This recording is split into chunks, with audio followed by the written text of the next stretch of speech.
大家好，今天老师要来讲一下那个汉语职业词คำศัพท์เกี่ยวกับอาชีพต่างๆ家长หัวหน้าครอบครัว村长นายบ้าน军人ทหาร警察ตำรวจ农民ชาวเกษตรกร市长เจ้าเมือง州长เจ้าแขวง总统主席ประธานาธิบดีหรือรัฐมนตรี世界之主เจ้าโลก学生นักเรียน大学生นักศึกษา班长หัวหน้าห้อง班主任ครูประจำห้อง老师อาจารย์校长หัวหน้าโรงเรียน护士พยาบาล医生ท่านหมอ保姆แม่บ้าน厨师แม่ครัว服务员พนักงานบริการ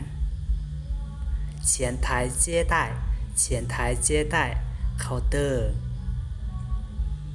收银员พนักงานเก็บเงิน广告人员พนักงานโฆษณา保安พนักงานความปลอดภัย会计师นักบัญชี秘书เลขา经理ผู้จัดการ领导ผู้นำหรือว่าหัวหน้า商人นักธุรกิจ作家นักเขียนหรือว่านักแต่ง明星ดารา演员นักแสดง机长นักบิน司机เฟอร์รถหรือว่านักขับรถ记者นักข่าว运动员นักกีฬาเต่าโยไกด์นำเที่ยว工程师นักวิศวกร政治家นักการเมือง律师นักกฎหมาย歌手นักฮ้อง舞蹈家นักเต้นรำ工人กรรมกร研究员นักค้นคว้า诗人นักกวี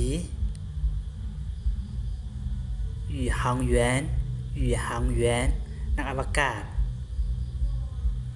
作者นักประพันธ์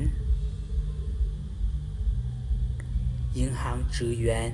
银行职员พนักงานธนาคาร技术人员技术人员พนักงานออกแบบ空姐空姐สาวแอร์渔夫渔夫สาวอุโมงค์เล่เหรินเล่เหรินนายพราน建筑师建筑师นักสถาปนิกมู่จ้างมู่จ้างช่างไม้摄影师摄影师ช่างถ่ายภาพ艺术家艺术家นักศิลปิน拳击手拳击手นักมวย资本家资本家นักลงทุน音乐家音乐家นักดนตรี预言家预言家หมอดู理发师理发师ช่างตัดผม化妆师化妆师ช่างแต่งหน้าเตี้ยนกงเตี้ยนกงช่างไฟฟ้า画家画家นักแต้ม修理工修理工ช่างซ่อมแปลง科学家科学家นักวิทยาศาสตร์发明者发明者นักประดิษฐ์哲学家哲学家นักปรัชญา欺诈者欺诈者นักต้มตุนหรือว่าหลอกลวง乞丐乞丐คนขอทาน